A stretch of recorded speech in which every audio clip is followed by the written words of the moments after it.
The Digital Photography Cafe show is brought to you by Focus Pyramid, the autofocus lens calibration tool for your camera, and by Mosaic, your Lightroom photos automatically on every device and backed up, and by ShootProof, the easy way to proof and sell your photos online. Welcome to the Digital Photography Cafe show. Join hosts Trevor Curran and Joseph Christina as they chat about the art and business of photography.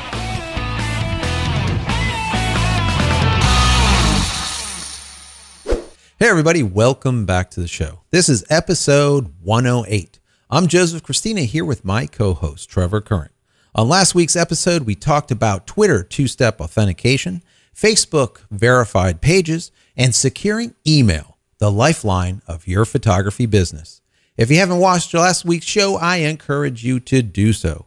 You can find it at our website, digitalphotographycafe.com, in iTunes, listen with the popular Stitcher, TuneIn, and Xbox music apps, or watch in HD on TiVo. So Joe, we're back. How's it going? Good. We are back. Yes. How's everything over there? Things are going great.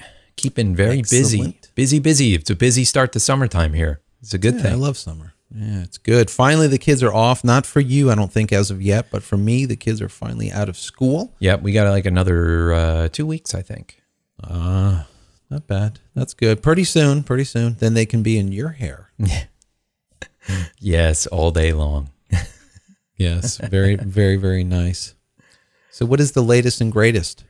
Yeah, so, over the last couple weeks and stuff, I've been talking a bit here off and on about WordPress and kind of what I do for my business and everything. I mean, I guess we always kind of talk about that, right?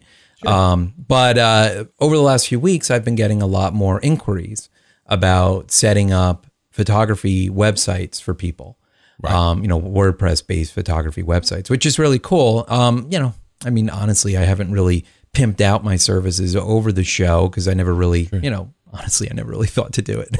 Right. To be honest with you. It's just like, this isn't really the venue. It's kind of just what I'm doing, but maybe it is the venue. So, I just wanted to throw out there that if any of our listeners and viewers are thinking about revamping your existing website or starting a new website and you're looking to convert it over to WordPress content management system, which is fantastic to use. We talk highly of it all the time. Right. Shoot me a message. You'd send it to, just shoot me a message on Twitter, at Trevor Curran or, whatever through DPC or however, Sure. we'll get it. Yeah, they can reach you in numerous ways. Myself. That's right. So we got, this week we also got a listener question, right? From a nice guy out of, Littleton? Yeah. So Robert from Littleton, Colorado. So he asked, he says, I have a Sony NEX 7 and I wanted to know if I can use DSLR lenses on it and still maintain autofocus, or will I have to manually focus them? Yeah, that's always that's a good question. And, we did a little digging on this and yes, Robert, you are in luck. So, what we found out was the NEX line, Sony, well, we know Sony has definitely been, a leader in this whole mirrorless industry, this whole movement of mirrorless cameras. And yes, if you purchase it's called an LAEA 1 or 2. 2 is the new one, the newer model. You can strap on any of the old A-mount glass and be able to either manually focus them or use their autofocus system that's built into this adapter, which is very cool. It's like first in the world, basically, that marries phase detection, autofocus, with translucent mirror detection, which is contrast detection, autofocus. Yeah, that's so really cool. cool. The adapter is a few $100s. But, the NEX line of cameras are really good. They produce some really amazing images and stuff, and adding DSLR lenses into the mix can really expand your creativity and your capabilities. Absolutely. So not only can you use Sony's, I think it's like 30 plus A glass or A mount glass. Right. But you could also then go to, Tamron, you can go to Zeiss or, Sigma or any Sigma. third-party company, sure. And as long as you get A mount glass, it'll fit right onto this adapter, which is cool. Absolutely. Absolutely. And then the nice thing about it is, let's say if you're doing video, you now have this continuous focus on this, on glass that was never intended for that. So that's right. Very cool. Yeah. Look into it. What do they always say? Your miles may vary. Do your research, do your due diligence. But yes, check out Sony's, it's the LAEA. Check out the 2 because that's the latest and greatest. It's the newest one, yeah. Yeah. The other $300 advantage that we heard about this when we were doing our digging too is it'll allow you to do lens calibration of these DSLR lenses on this body. From what we're reading, there's a firmware update that you can do to the NEX, and it adds an additional menu item. And in that menu item, it gives you other capabilities for controlling your lenses. And autofocus lens calibration is one of those, which we know is something that's kind of the hot topic. I mean, of course, our sponsor, Focus Pyramid, they make a product for that because it's so hot. It's such an important thing. And being able to take these big lenses and strap on this little tiny body is pretty cool. And it gives you greater range of control. Yeah, we said that, months and months and months back, shows, probably 50 shows ago or more. And we said that, eventually you're going to have this huge lens and you're going to have this little tiny box on the back of it. Box, exactly, which will be the quote unquote camera. Yeah. And that'll be the end of it. And basically the Sony, NEX is probably one of the first that is that what we've said it will be. So yeah, whenever you're dealing with phase detection, yes, autofocus lens calibration is a necessity because you are calibrating little spots across the sensor, which are basically pre-calibrated. So, allowing you to do that is, it is very, very cool. And just having the, having the ability to not only do the lens calibration, but having, the accessibility to all of these lenses through this and maintain autofocus in doing so. Not just having, there's been plenty of mounts out there that you can mount other glass to a Canon, mount Nikon to a Canon, Nikon. Sure, blah, blah, blah. yeah.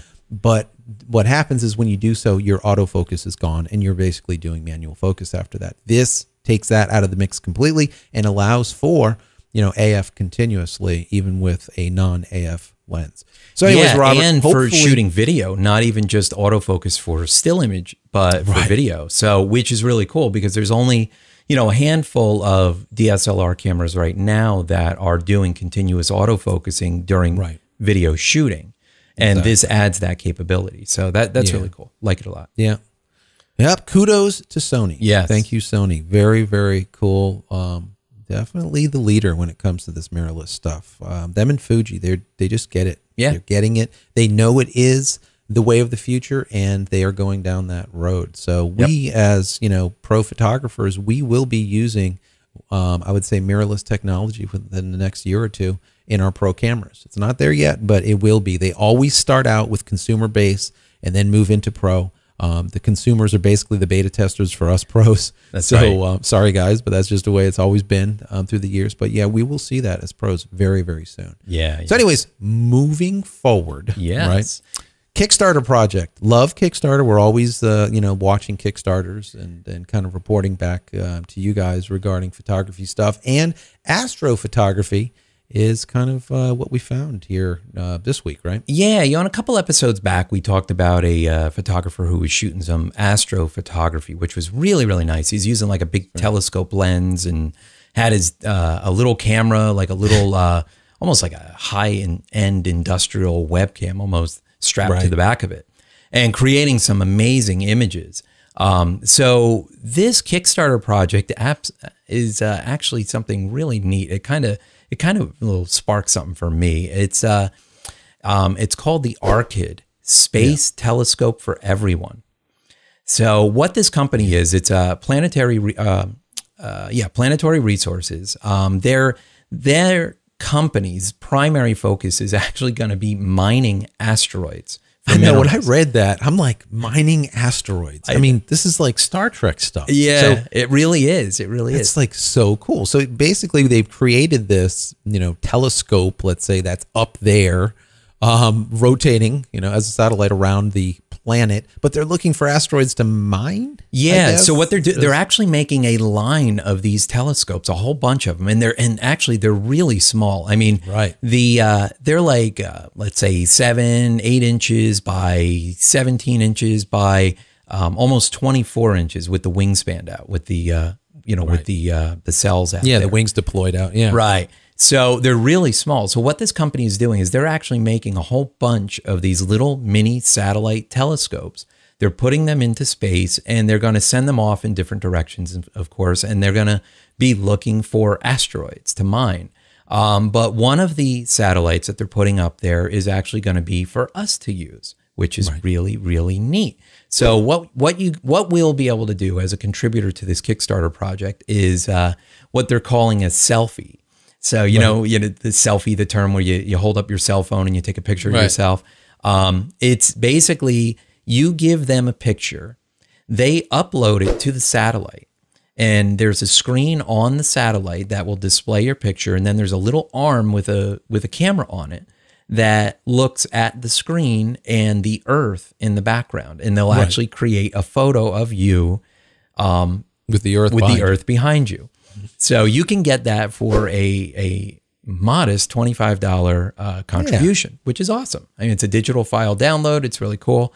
The thing, that's really cool, Trev. But what I liked out of the whole thing is just taking control over the whole damn thing. So for $200, you have control over the telescope for X number of shots. Basically, one shot, I think it is, and then you can contribute more, and you can get 2 or 3 or 4 shots. Yeah. But now you're pointing that thing wherever you want to point it to a specific location and taking that shot, and it'll transmit it back. I think that is just awesome. It's cool. I mean, they did say specifically no pictures at the sun. Probably because they don't want to fry the optics out. But yeah, I mean, you could take pictures of stars, planets, constellations, whatever you can think of. You can take pictures of. Actually, they give in the Kickstarter page, they give a link to Google Sky. I don't know. Have you ever checked out Google Sky? That's really neat. It's kind of like Google Earth, but for outer space.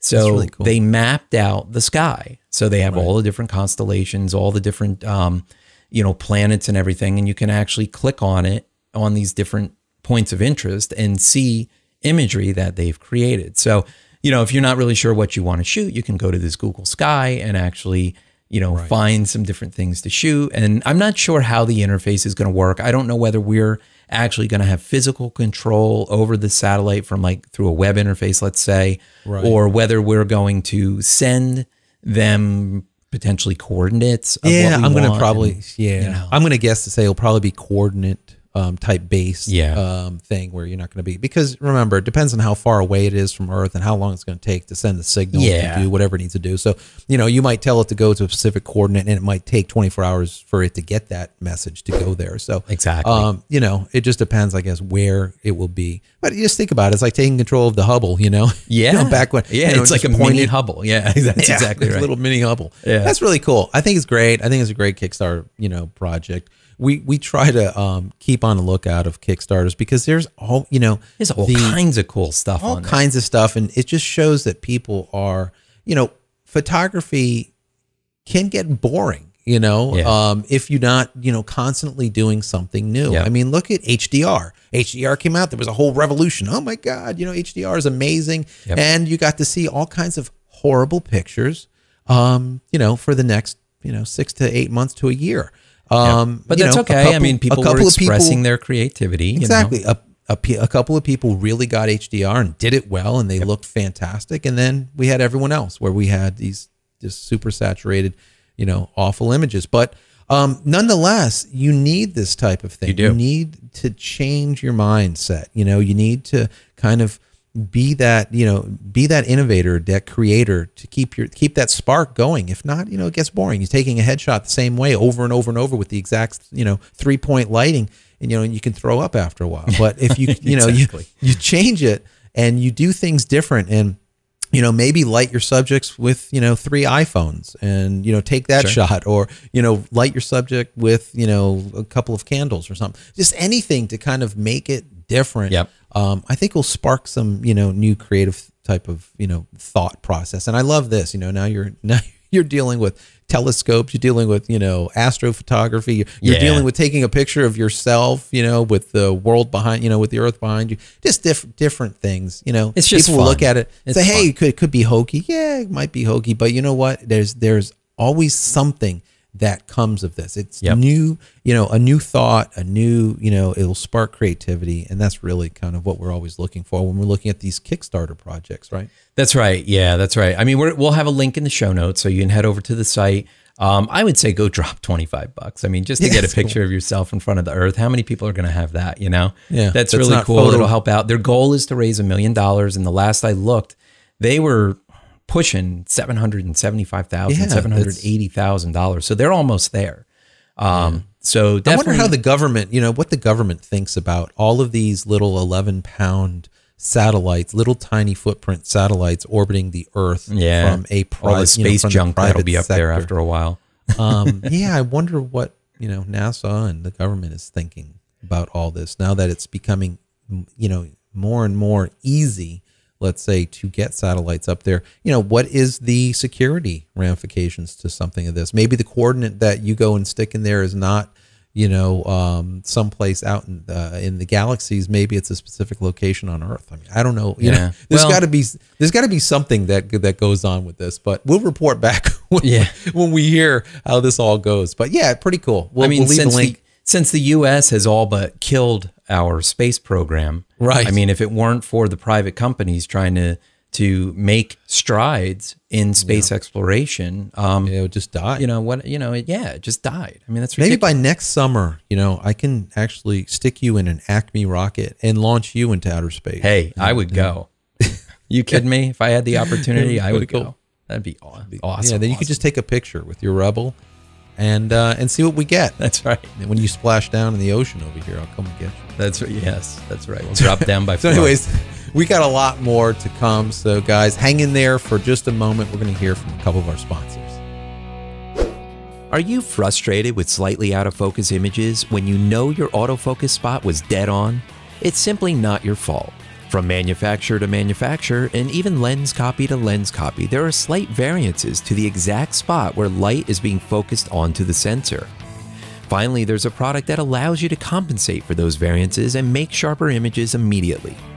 Focus Pyramid, the autofocus lens calibration tool, is an absolute must for every photographer. If you want to make the sharpest images possible, then you need to take control over your camera's focusing system. With the Focus Pyramid, you can calibrate all of your lenses on your lunch break. The Focus Pyramid makes lens calibration quick and easy at an affordable price.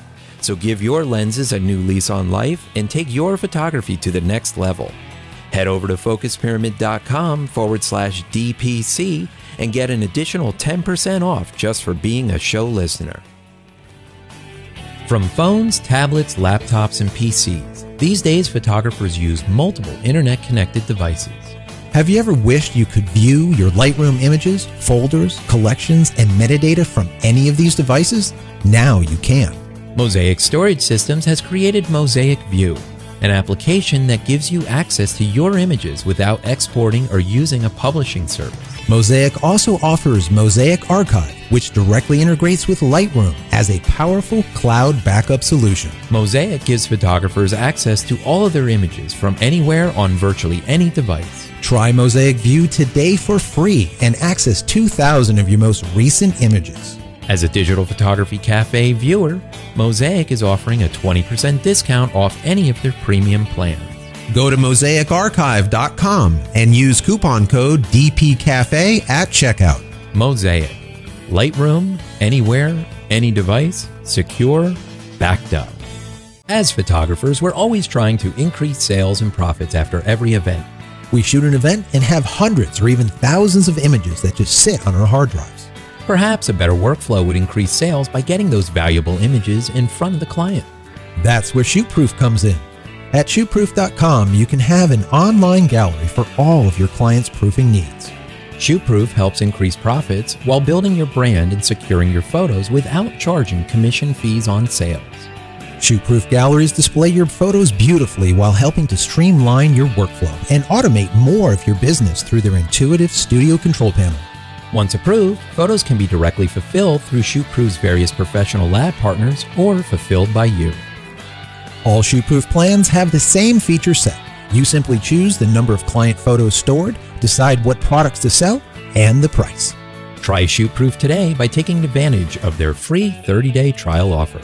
As a Digital Photography Cafe viewer, ShootProof is offering a 20% discount off any of their premium plans by using promo code DPC20 at checkout. ShootProof. Upload, share, sell, print.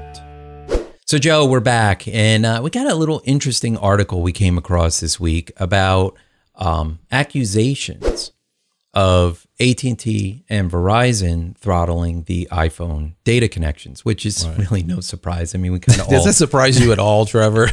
I mean, we kind of all knew that it was happening anyway, I guess. But this guy, Joseph Brown, he's one of the developers behind the iTweak iOS site. And it's kind of like I guess like a hack site, you know? Yeah, he basically hacks the iOS to make it better, is what he says, you know? Right. To kind of make your experience better with iOS.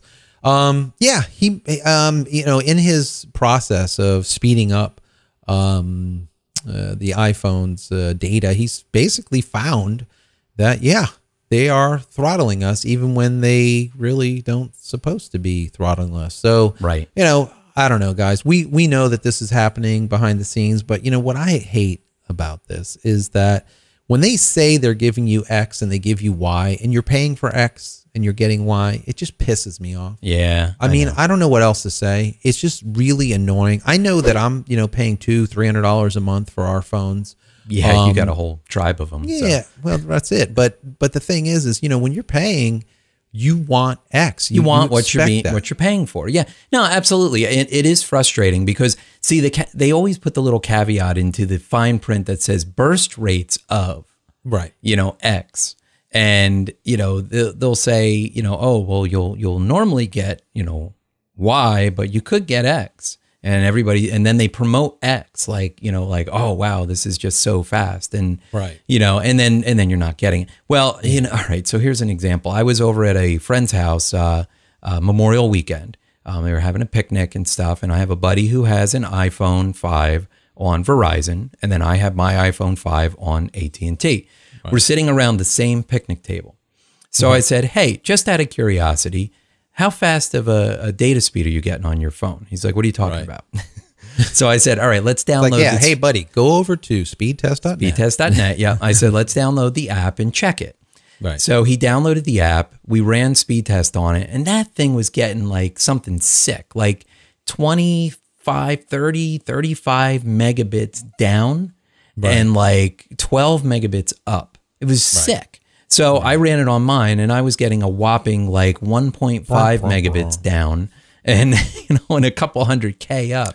I'm like, you gotta be kidding me. So obviously, you know, AT&T in the area that I was at, we don't have the strong towers there. Exactly. Maybe the tower is the problem. But what this guy is finding out here, this Joseph Brown, is that they are deliberately, supposedly Apple is deliberately limiting speeds to kind of, I guess, keep an even playing ground between AT&T, Verizon, and Sprint. You know, and it's not just like a little bit. You know, the difference is like, you know, 10 megabit to 14, which is, you know, said that's supposed to be. You know, supposedly like category 14 is like 21 megabits, but we're not getting it. We're getting, you know, much less than that. The iPhone supports up to category 24, which is like 40-some megabits. That's what they support. Yeah, and that's what he was almost getting at that particular spot at that particular time.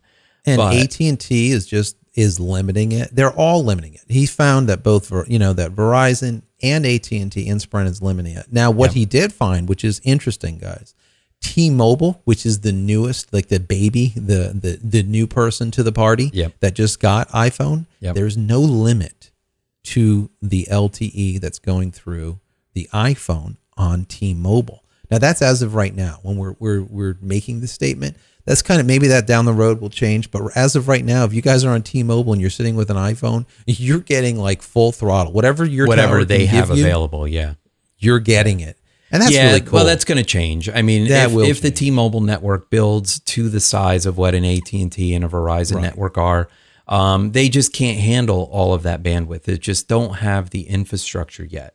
I mean, they're building it out all the time, and we know that. We see the guys hanging from the telephone poles around here all the time. You know, stringing new lines and getting the fibers over to the towers and things like that. But, you know, the fact is that those are the biggest networks. They need to do something. Otherwise, they'll just be inundated and nobody will have a good experience. But again, it goes back to, you know, you're buying hardware that is capable of doing so much more than what we're getting. And you're paying for a service that they're telling you can do so much with, and you can't.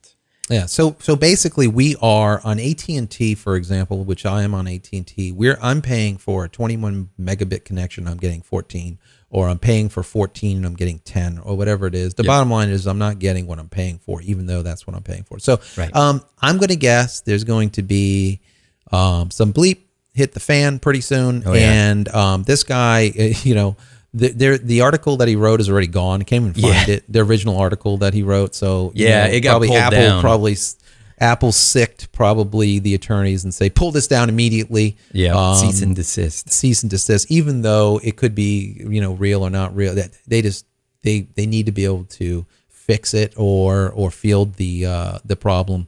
You know, so we'll see what happens. We'll report back to you guys because it's interesting. Now, you know, how is it interesting for photography? Well, you know, moving forward, a lot of us, you know, like myself, we use our phones and our connection, our data to move around video and to move around photos that we're, you know, on a set or whatnot. And it would be nice to be able to have full throttle. Like when you and I go and do, let's say, a talk, or we're doing a show or whatever we're doing, you know, we're in, you know, we actually book a hotel based on their data. You know, that's very important to us. That's, you know, we're dealing with video and we need that's why, you know, when we're in New York, we go to where we go over there. You know? That's right. That's right. So, well, and a lot of times we kind of get the preferred packages because of what we're doing and stuff. But still, if we can't, if we can't, what do? We use our phones. That's right. To start moving data. We both have unlimited plans. Even if we go over the 5 gig, it works for us. So the bottom line is we really want to get what we pay for. And right as of now, you know, we know that 3 of the carriers are saying X and giving Y. So that's right. I'm sure that doesn't sit well with a lot of people. So we'll see what happens. We'll see what Apple says, and you know, Apple will blame the carriers, and the carriers will blame Apple. Is what will happen, or there'll just be no comment at all. Yeah, or no comment. Yeah. So we'll see what happens.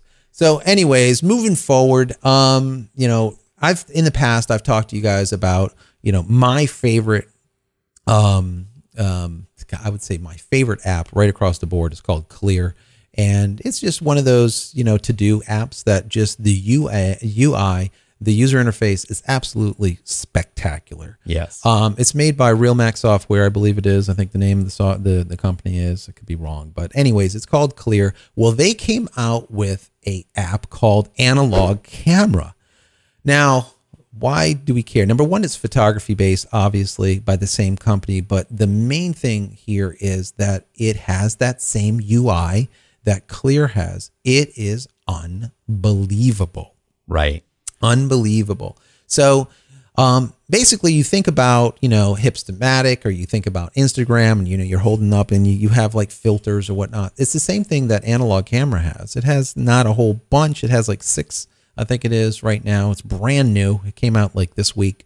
But the cool thing is, instead of having all these buttons, it's basically the same as Clear, where you just swipe, you know, like, it's a nicer interface. Really quick. You swipe one way and now you're on your photo dock with, you know, your roll where you have all your cameras, all your pictures. Right. If you hold it up and you're looking at a scene, if, you know, you're in autofocus mode, let's say, if you go in 2-finger, you know, point on the screen, now all of a sudden it pulls up 2 options. Number one, you can now dial in focus. So let's say you're pointing at the scene, but you want like something here on the left-hand side in focus. You can dial in to focus on that. And then also it brings up exposure. So now you can dial the exposure in with your iPhone exactly how you want it and then take the picture.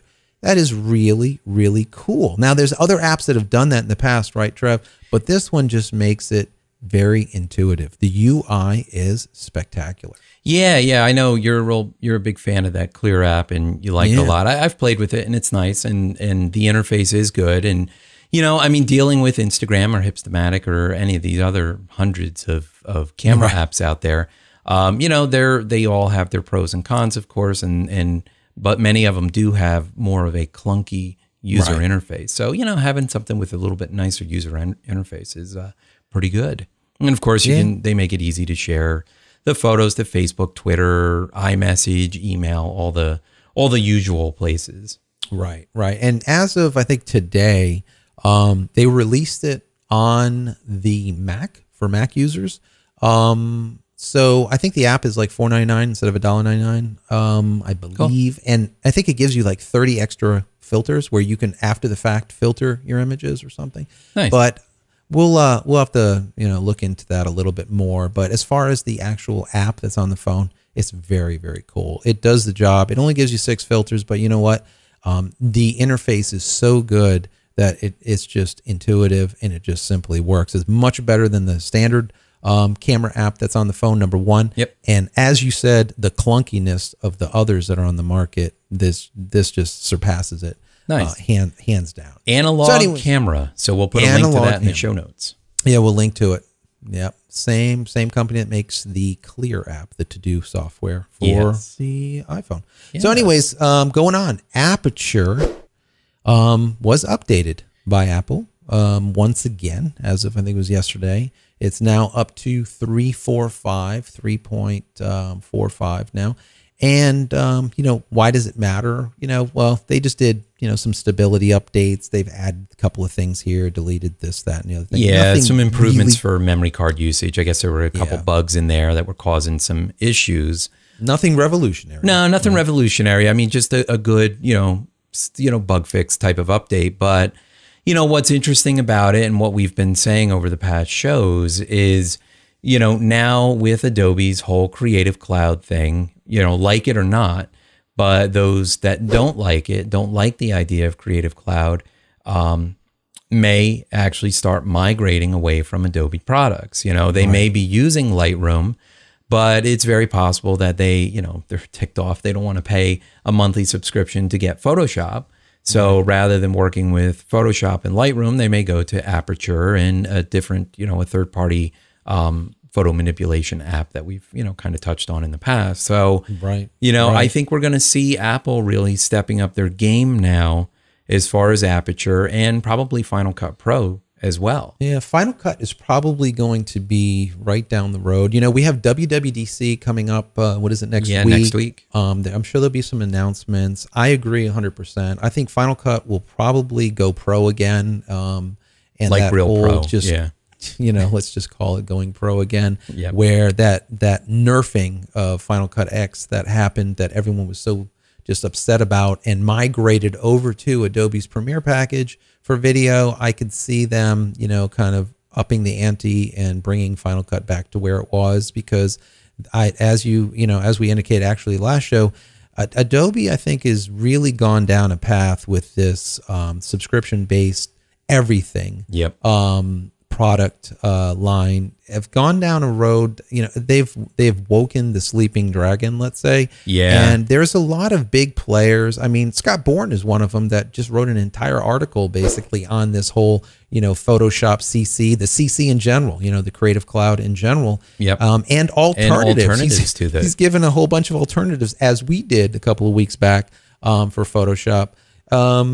And just stating that, there's not going to, some people are just not happy with this. And yes, it is an opportunity for innovation. It's right. An opportunity for other small companies to get on board. One of them that we looked at this week was called Pixelmator, and they made a version 2.2. I think it's called Blueberry. Yeah, that Blueberry's the code name for it. Yep. Yeah, that looks very, very promising for basic photo manipulation. It does a lot of cool stuff. And actually it does some stuff that you would actually have to use both Photoshop and Illustrator to do, right, Trev?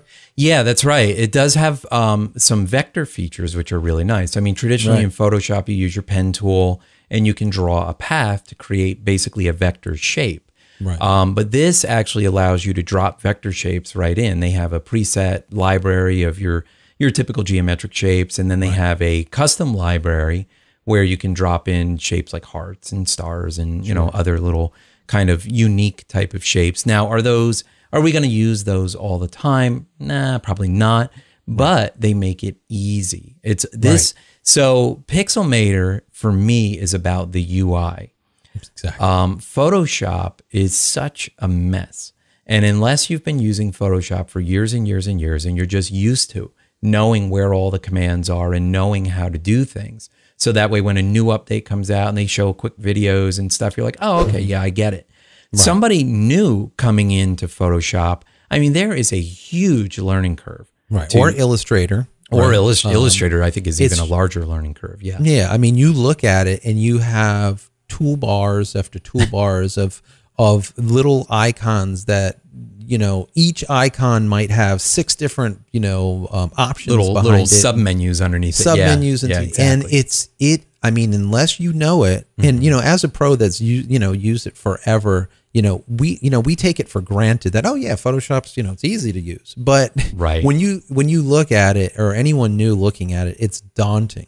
I mean, if you look at a manual, you know, or some type of how-to on Photoshop, I mean, the thing is like 3 inches thick, and they've basically just scraped the surface of what you can do with Photoshop or Illustrator or any of these packages. Yeah, that's why they don't send books with software anymore. Oh my God, the book would be 13 pounds. You know, it's too expensive to ship. Too expensive, yeah. So this, Pixelmator makes just the simple tasks of, doing gradients, and, it does the move tool. And like you said, it does the vector things. Yep. It does a bunch of filters and whatnot. And, a lot of the basic things that we need to get by as photographers, some healing and, whatnot. Yep. So it's something to think about. Now, the thing is, 2 months ago, 3 months ago, before Adobe went down this, let's say this road, which we don't think they should have, but they did, we would not even be talking about it today. We wouldn't have been, we wouldn't be talking about GIMP, another free photo editor, or anything else besides just photo, besides Photoshop or Illustrator or, whatever it is. Yeah. But now that they went down this, we, as photographers, that a lot of us aren't, doing $1 million projects and have, 6 figures sitting in the bank. We are looking, dime by dime, penny by penny, and rubbing nickels together to try to get by on, especially during slow time, to go and spend 30, 40, 50, up to $70 a month just to have the accessibility to a package that we've had in the past. Yeah. Using their subscription program is daunting. It is a problem. We don't know, a lot of us are looking at it like, I don't know if I can afford to continue down that road. And this is what, Scott Bourne is saying. This is what a lot of the, what we've said from the very beginning, a lot of the professionals are saying out there. And these are professionals that some of them are teaching Photoshop, are teaching Illustrator. Well, I was just going to say, Scott Bourne, I mean, he's a big lynda.com instructor. Right. And he's done a lot of video work in there. I mean, I know a lot of his products centered around Apple products anyway. Sure. But nonetheless, I mean, he is a professional photographer. Of course, he uses Photoshop all the time, and I'm sure many of the other Adobe products. And for him to kind of come out and write an article kind of against Creative Cloud from the standpoint that, well, if Creative Cloud isn't right for you, here's some alternatives. Right. Rather than just toting the, Adobe line and saying, oh, Creative Cloud, I mean, that's definitely the way to go. I mean, no, the big people in the industry, they're really starting to come out, speak up, kind of against or promoting alternatives. And I think you're absolutely right. What this does is it opens the door for innovation. It opens the door for these, struggling image editing companies, and people who've been trying to compete with Photoshop for many, many years and just have never been able to gain market share. It really opens up the door for them now to do something fantastic with their products and actually get a new audience of people who are not willing to spend the money on Creative Cloud. Yeah. Could you imagine the makers of Claire or now this analog camera app to create a photo manipulation program? Sure. I mean, the UI would be spectacular. It would just simply work. You know, the icons would make sense. I mean, I couldn't even imagine. Okay, so the benefit now, let's go on Adobe's camp. The benefit here is it's going to, as we said, force innovation. They have been able to lay low, and not innovate, and just basically iterate on what they have. Just modify it, give us a little feature here, a little feature there, and kind of just keep us moving into their products. Keep us moving. Never innovate. Never really change the UI. Well, that's really it. It's the UI. The innovation, I mean, they have come up with some really great tools over the last years, but it's minimal. The UI, it's not a ton. The UI is what the problem is. The learning curve is what the problem. And again, for like you and I and many of our listeners who've used Photoshop for so many years, it's not really a problem to jump up to the next level, or the next model of software release and just jump in and try out these new features and what have you. But, for these people coming in, it's an issue. And yes, they've iterated, but not necessarily innovated over the years. And now I think the fire is going to be lit under their ass to really step it up more. And maybe if it's not, maybe it's taking the current Photoshop platform, its capabilities, and making it more user-friendly. Yeah, actually, marry it to a UI that just simply, is user-friendly. Could you imagine a user-friendly Adobe product? I don't even know what that even looks like. Yeah. I don't even know. But so as photographers, what this means is if they do that, and if, these small companies start making these packages like Pixelmator and a lot of the other ones that are, coming out and probably are right around the corner, as you say. Yep. It's allowing for other people to get into this sector. What will happen is it'll become easier and easier to edit photos. That's right. As professionals, that might not be a good thing for us. And when I say that, I'll give you an example as a musician. A good musician that's worth their salt, they're going to use Pro Tools to edit their audio. They're not going to use Audition, and they're not going to use other applications because Pro Tools is an industry standard.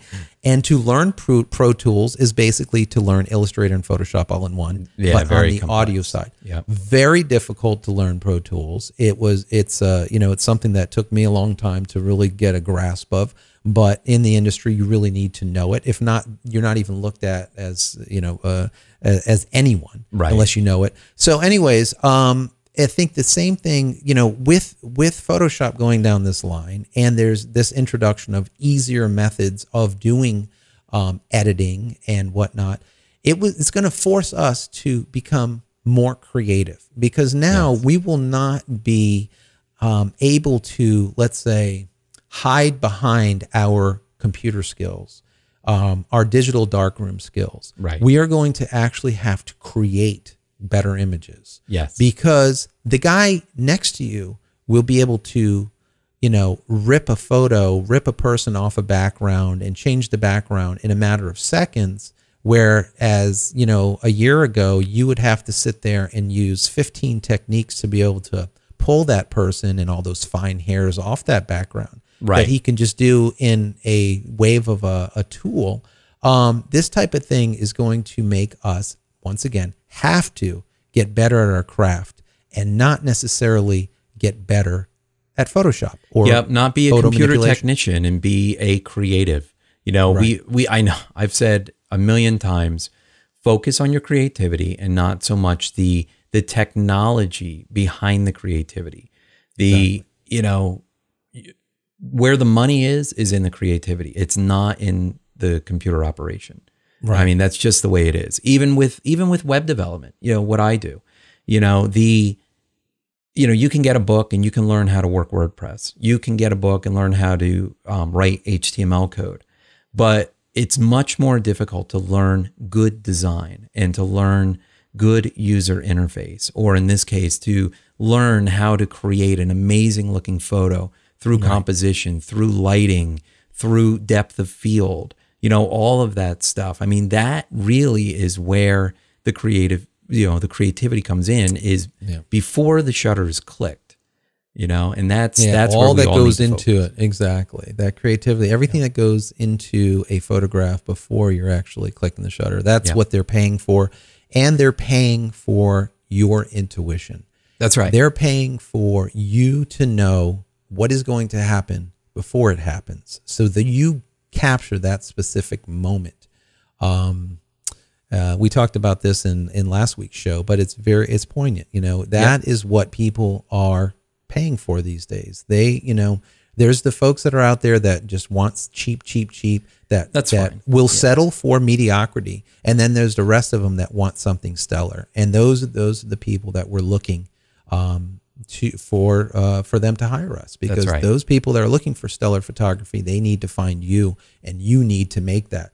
A side note here is, the last 2, 3, 4 shows, I've been giving you guys something free, and I want to continue with that trend. And this item kind of is absolutely perfect for our conversation. Yep. And what this item is, it's a website, and it's called clippingmagic.com. Yes. And if you go there, and it comes up with a really nice interface, it allows you to upload a JPEG.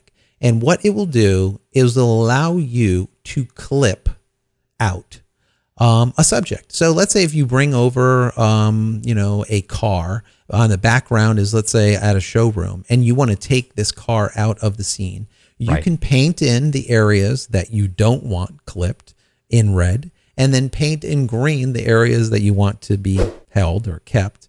Right. And then there's plenty of other tools. That's just the basic behind it. The basics behind it, right. And it will clip out that car and allow you to download a PNG with a transparent background, which you could then use in your photo as in your composition to add in. So here is a website allowing you to clip something out of a scene, and it's free. Well, that's it. Is it doing it any better than Photoshop, or any better than the third-party plugins masking plugins you can get to run in Photoshop? Probably not. But the idea is that you can do it online for free in a matter of minutes. The technology is getting there. It's making this type of capability accessible to anyone. To everyone. Exactly. I mean, my mom could go and take one of her JPEGs and say, I don't like that background, and drop it in here. And then, in a matter of minutes, bam, the background is gone. And she could fill it with a color or whatever she wanted to do, Exactly. With basic computer skills can do it. Right. And that goes to what we just said. You really need to know your craft in creating the images, and the post-production will eventually just simply happen. It'll be easy, and just anyone will be able to do it. And that's really no longer going to be a sales tool or a marketing tool for your art. It's just simply going to be creativity. So anyways, once again, clippingmagic.com. We'll put the URL in there. It's another freebie from me to you. Check it out. It's fun. If you want to just clip something that's really basic, that has a lot of hard edges, it does a fantastic job. And if you know Photoshop, or if you know how to manipulate these clipping masks by blurring edges and doing this, that, and other thing after in post, it does a formidable job, and it's on the web. It's free. Yes, absolutely. All right. You need to get out. We are done. So, Joe, if people want to connect with you outside of the show, what's the best way to reach you? You guys can find me at Joseph Christina. That is Christina without an H on Twitter. Yes. And you can connect with me on Twitter. It's at Trevor Current. Awesome. So anyways, guys, we are out of here. You can get all of our show notes for this episode by visiting digitalphotographycafe.com/108. And don't forget, if you enjoy the show, please give us a 5-star review in iTunes. Help spread the word through Twitter. And now you can give us a call through our comment line using digitalphotographycafe.com/love. So keep your questions and comments coming, and we will see you next week. You've been watching the Digital Photography Cafe show with Trevor Curran and Joseph Christina. Be sure to subscribe to the show for free in iTunes or through RSS. You can also listen on Stitcher and TuneIn Radio and watch in HD on TiVo. Visit digitalphotographycafe.com for show notes and to connect with your hosts.